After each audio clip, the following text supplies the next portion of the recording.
जब से हम इंसान पैदा हुए हैं, दिन रात का होना हम बचपन से देखते आ रहे हैं।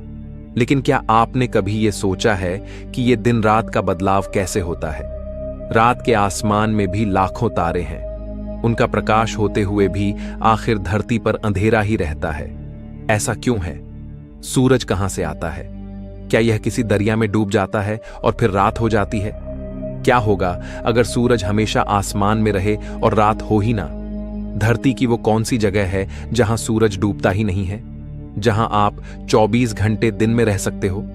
आखिर एक जगह ये सूरज डूबता है और एक जगह नहीं, ऐसा क्यों है? सर्दी गर्मी और अलग अलग मौसम कैसे होते हैं, जानेंगे आज के इस शानदार वीडियो में। प्राचीन समय में लोग मानते थे कि सूरज पृथ्वी के चारों ओर घूमता है और समुद्र में चला जाता है और फिर रात हो जाती है। फिर समुद्र से तैरकर दूसरी ओर वापस आसमान की सैर करते हुए अगले दिन आसमान में प्रकट हो जाता है। इस वजह से दिन रात का बदलाव होता है। लेकिन उन्हें यह नहीं पता था कि हमारी धरती पर कुछ ऐसी जगहें भी है जहां सूरज आपको क्षितिज पर डूबता हुए दिखाई ही नहीं देगा, बल्कि क्षितिज को छूकर फिर आसमान में उगते हुए हम सूर्य को देख सकते हैं। उनके लिए पृथ्वी सपाट थी। एक बच्चा भी यह सोचेगा कि जिस जमीन पर हम खड़े हैं वो सीधी सपाट है और इसका कोई अंत नहीं है। लेकिन असल में जैसे जैसे आप अंतरिक्ष की ओर रुख करेंगे तो आप देख पाएंगे कि हमारी पृथ्वी गोल है। हम सब इस पर चलते हैं, ऊपर नीचे हर जगह हम किसी चुंबक की तरह इससे चिपके हुए हैं और हमें पता ही नहीं। हमारी यह पृथ्वी अपनी अक्ष पर लगातार घूमती रहती है। यह हमें लेकर अंतरिक्ष में सूर्य के चारों ओर भी घूमती है। सूर्य हमारी पृथ्वी से लाखों गुना बड़ा है। इस पर सूर्य का प्रकाश लगातार पड़ता है क्योंकि यह घूमती रहती है। इसलिए पृथ्वी का जो भाग सूर्य के सामने रहता है वह दिन होता है और जो भाग पीछे रहता है वहां रात होती है। पृथ्वी के घूमने से लगातार यह सूर्य के प्रकाश में आती रहती है, जबकि हमें लगता है कि सूर्य ही आसमान में घूम रहा है। अगर अंतरिक्ष में जाकर पृथ्वी को देखें तो हमें पृथ्वी पर दिन और रात एक साथ दिखाई देंगे। ये वैसा ही है जैसे रात के अंधेरे में किसी प्रोजेक्टर से आप पर प्रकाश डाला जाए और आप अपनी कुर्सी पर बैठे घूम रहे हो। जब आप घूमते हुए प्रोजेक्टर के सामने आते हैं तो आपके चेहरे पर रोशनी पड़ती है और पीठ पीछे अंधेरा रहता है। जैसे जैसे आप घूमेंगे वैसे वैसे रोशनी कभी आपकी पीठ पर तो कभी आपके चेहरे पर पड़ती है। यहां यह बल्ब नहीं घूम रहा, बल्कि आप घूम रहे हो। उसी तरह सूरज पृथ्वी के चारों ओर नहीं घूमता, बल्कि पृथ्वी अपनी जगह से घूमती है, जिससे दिन रात होते हैं। जब इंडिया में दिन होता है तो अमेरिका में रात, और जब अमेरिका में रात होती है तो इंडिया में दिन होता है। इसे अंतरिक्ष में देखने पर पृथ्वी का आधा हिस्सा हमेशा दिन में और आधा हिस्सा हमेशा रात में दिखेगा। पृथ्वी को एक पूरा घूर्णन करने में 23 घंटे 56 मिनट और 4 सेकंड लगते हैं, जिसे हम लगभग 24 घंटे मान लेते हैं। अब अगर हम बात करें कि धरती पर अलग अलग मौसम कैसे आते हैं, तो इसे जानना भी बहुत आसान है। इसके लिए आपको पता होना चाहिए कि धरती अपने अक्ष पर 23.5 डिग्री झुकी हुई है और उसी अक्ष पर लट्टू की तरह घूर्णन करते हुए हम सबको अपने साथ लेते हुए सूर्य के चारों ओर अपनी कक्षा में घूमती है। पृथ्वी की इस जटिल गति की वजह से मौसमीय बदलाव देखने को मिलते हैं। आइए जानते हैं कैसे। कई लोग सोचते हैं कि सर्दी और गर्मी पृथ्वी द्वारा सूर्य के करीब और दूर जाने की वजह से पैदा होते हैं, लेकिन असल में ऐसा नहीं है, बल्कि यह पृथ्वी के अपने अक्ष पर झुकाव की वजह से संभव होता है। जब पृथ्वी अपने अक्ष पर सूर्य की ओर झुकी होती है, तब पृथ्वी के ऊपर के भाग पर सूर्य का प्रकाश सीधे गिरता है और नीचे के भाग पर यह सीधे नहीं गिरता, जिस वजह से ऊपर और नीचे तापमान का वितरण अलग अलग होता है। इसे समझने के लिए पृथ्वी पर 3 लाइंस खींच लेते हैं। जिस लाइन पर प्रकाश सबसे अधिक गिरेगा वहां गर्मी और जहां सबसे कम वहां सर्दी होगी। ऊपर की कर्क रेखा भारत से होकर गुजरती है। जब धरती सूर्य के सामने झुकी हुई होगी तब सूर्य का प्रकाश भारत पर सीधा पड़ेगा। इस वजह से इस स्थिति में भारत में गर्मी का मौसम होगा और नीचे की लाइन यानी मकर रेखा जो ऑस्ट्रेलिया से गुजरती है वहां किरणें सीधे नहीं गिरती, जिससे उस ओर प्रकाश अधिक क्षेत्र में वितरित हो जाता है। अब जिन देशों से कर्क रेखा गुजरती है वहां गर्मी होगी, क्योंकि ये सभी देश घूमते घूमते सूर्य के सामने आएंगे। दूसरी तरफ नीचे जिन देशों से मकर रेखा गुजरेगी वहां सर्दी का मौसम रहेगा। लेकिन अब अगर आप सोचेंगे कि ऐसे तो कर्क रेखा पे मौजूद देशों पर हमेशा गर्मी और मकर पर सर्दी रहेगी, फिर वहां मौसम कैसे बदलेगा? तो आपको याद दिला दें, हमने आपको बताया था कि पृथ्वी अपनी जटिल गति के चलते सूर्य के चारों ओर अपनी कक्षा में भी घूम रही है और एक घूर्णन पूरा होने में इसे 365 दिन 5 घंटे और 9 मिनट लगते हैं। ऐसे में जब पृथ्वी सूर्य की कक्षा में घूमते घूमते इसके एकदम विपरीत हिस्से में आ जाएगी, तब मकर रेखा सूर्य के सामने आ जाएगी और कर्क रेखा सूर्य से दूर हो जाएगी।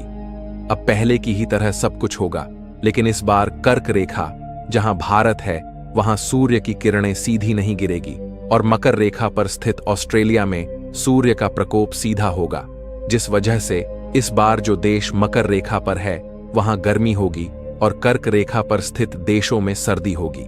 वहीं जब नॉर्थ हेमिस्फेयर का सबसे अधिक झुकाव सूर्य के सामने होता है, यानी कर्क रेखा सूर्य के बिल्कुल सामने आ जाती है, तब इसे नॉर्दर्न हेमिस्फीयर का समर सोल्स्टिस कहा जाता है और यह साल का सबसे बड़ा दिन होता है और सबसे छोटी रात नॉर्थ के लिए यह साल में 21 जून को होता है। और वहीं इसके विपरीत स्थिति में जब साउथर्न हेमिस्फेयर सूर्य के सामने आ जाता है अपने सबसे अधिक झुकाव में, तो इसे दक्षिण भाग का समर सोल्स्टिस कहेंगे, यानी पृथ्वी के दक्षिण क्षेत्र में यह साल का सबसे बड़ा दिन है और सबसे छोटी रात। साउथ हेमिस्फीयर में रहने वालों के लिए यह दिन 22 दिसंबर को होता है। अब यहां आपको कंफ्यूज नहीं होना है, इसका मतलब यही है कि जब पृथ्वी के नॉर्थ में सबसे बड़ा दिन होता है यानी समर सोल्स्टिस, उसी समय पृथ्वी के दक्षिण में सबसे छोटा दिन और लंबी रात होगी, क्योंकि दक्षिण भाग सूर्य से दूर है। जहां उस वक्त विंटर सोल्स्टिस चल रहा होगा, वहीं पे जब पृथ्वी के नॉर्थ हेमिस्फेयर में विंटर सोल्स्टिस होता है तब साउथ में समर सोल्स्टिस होगा। लेकिन सर्दी गर्मी के अलावा अन्य मौसम भी होते हैं, उसे जानने के लिए हमें पृथ्वी की इक्विनॉक्स पोजीशन को देखना पड़ेगा। यह एक बीच की ऐसी स्थिति है जहां सूर्य का प्रकाश पृथ्वी के दोनों हेमिस्फेयर पर बराबर रूप से पड़ता है, क्योंकि तब पृथ्वी का झुकाव न तो सूर्य के सामने होता है न उससे दूर।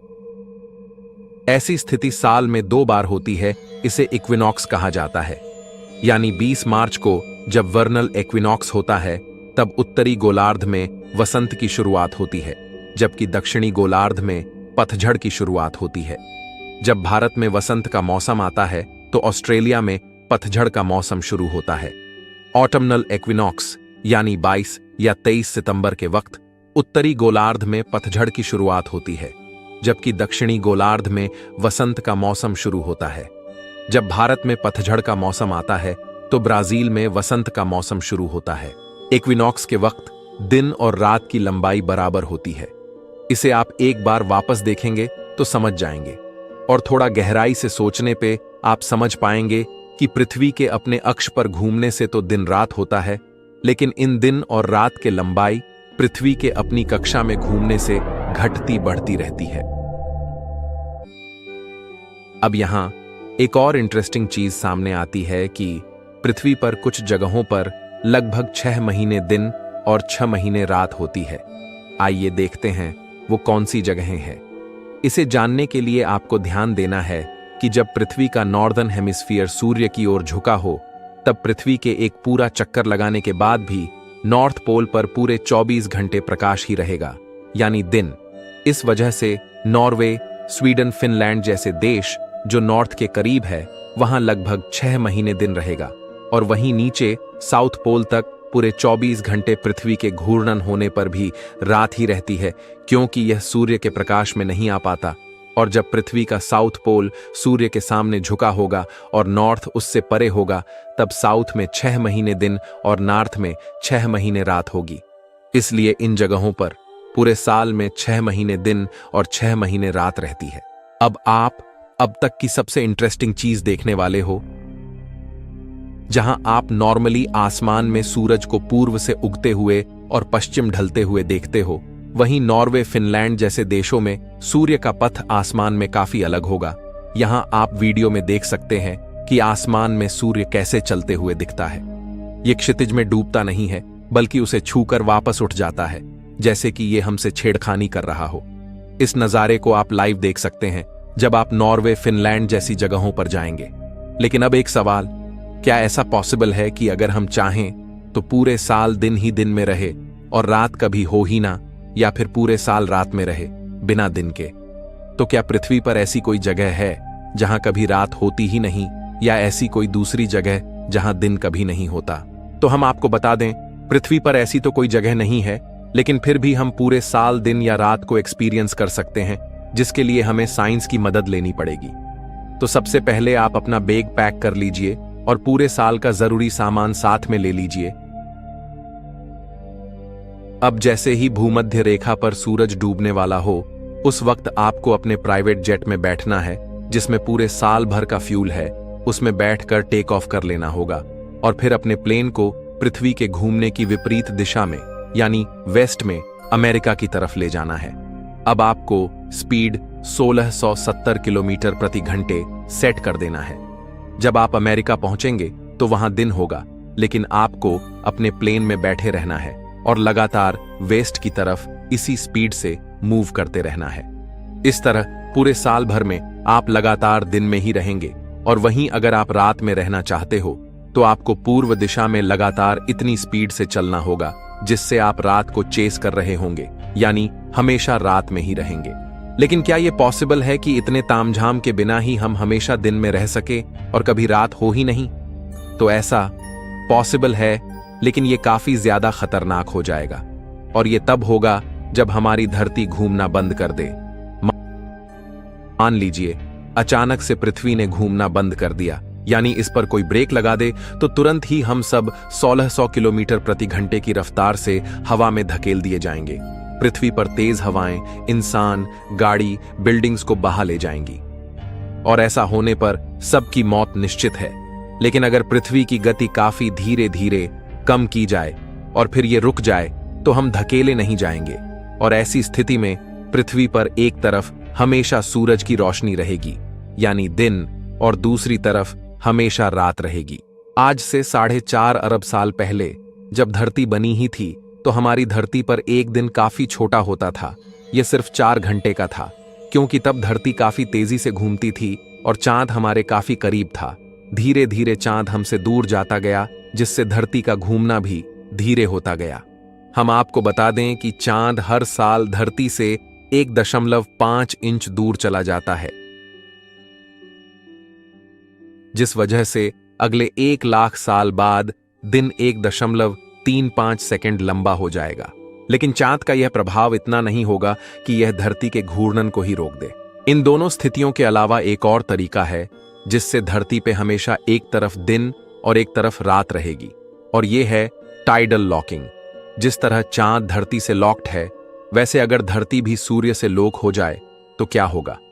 अगर हमारी धरती सूर्य की तरह प्रकाशित होती तो चांद पर हमेशा एक तरफ दिन और एक तरफ रात होती, क्योंकि ये हमसे टाइडली लॉक्ड है। टाइडल लॉकिंग का मतलब यह है कि जब कोई भी ऑब्जेक्ट अपने होस्ट के चारों तरफ इस कदर घूमता है कि हमेशा उसका एक भाग उसकी तरफ ही रहता है और दूसरा हमेशा उससे दूर, और यह तब होता है जब वो ऑब्जेक्ट जितनी समय में अपने होस्ट को ऑर्बिट पूरा करे, उतने ही समय में वो अपने अक्ष पर भी एक घूर्णन पूरा करता हो। इस स्थिति में वह अपने होस्ट से टाइडली लॉक्ड हो जाता है। यही कारण है कि चांद का हमेशा एक ही भाग हम पृथ्वी से देख पाते हैं, दूसरा नहीं। इसलिए अगर पृथ्वी भी सूर्य से इस तरह टाइडली लॉक हो जाए, तब भी एक तरफ हमेशा दिन रहेगा और एक तरफ हमेशा रात। लेकिन यह भी पृथ्वी पर मौजूद लाइफ के लिए पिछली स्थितियों की तरह विनाशकारी साबित होगा। तो हमेशा दिन में रहना पॉसिबल नहीं है, लेकिन इसके बावजूद भी यूनिवर्स में कुछ ऐसे जीव हो सकते हैं जो कभी भी अंधेरे में रहते ही नहीं हो। पर यह कैसे पॉसिबल हो सकता है? तो जैसा कि हमने शुरुआत में बात की थी, नाइट स्काई में लाखों तारे होने के बावजूद भी इतना अंधेरा क्यों रहता है? इस सवाल के जवाब में छुपे हैं कुछ ऐसे जीव जो हमेशा लाइट में ही रहेंगे, इसे जानने के लिए आपको देखना होगा ओल्बर्स पैराडॉक्स का यह वीडियो, जिसके अनुसार अगर हम एक अनंत ब्रह्मांड में रहते तो हमारा रात का आसमान कभी काला नहीं होता। इस वीडियो पर क्लिक करके आप इसे देख सकते हैं। तो फ्रेंड्स, आशा करते हैं कि आप दिन रात का विज्ञान समझ गए होंगे। मैं मिलता हूं आपसे किसी अगले वीडियो में। तब तक के लिए ब्रह्मांड की सैर करते रहिए।